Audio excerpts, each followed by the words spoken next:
Kuyo mako jodala moro e aluora mar Ebusanjilo e ward ma Itumbu kar chung'od bura ma Emuhaya bang' jal moro majariemba piko negie yo magalagala. Mosenindo Jonathan Eba onei kode joma iwacho ni nyowuondore ni dwa idho apiko mare ka bang'e to nyogoe gi chuma ma owito ngimane e holo moro manitiere but skund primar ma Isumba.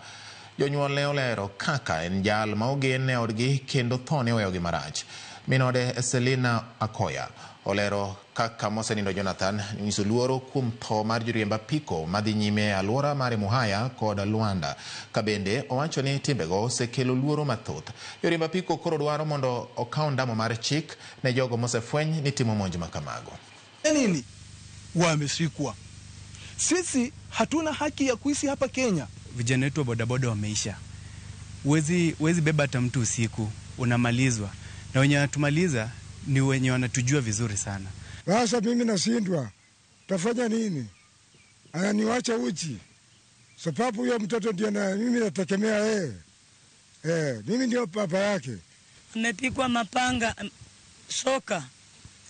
Alipigwa soka kwa kichwa peke yake. Mtoto wangu alikufa kama ameweka mkono kwa kichwa. Akabeba mkono juu. Akachukua jaketi yake wakamfungia. Ni vijana wengi wameuawa. Sioni hata wakishughulikiwa, sioni hata wakifuatilia. Wametusahau kabisa. Serikali imetusahau. Watoto wengi wamebaki mayatima. Wamama wamebaki wajane. Kuna kitu wanafuatilia. Mimi wenyewe walimuua na waachia Mungu na nimewasamehe. Safari ya ikuwe njema.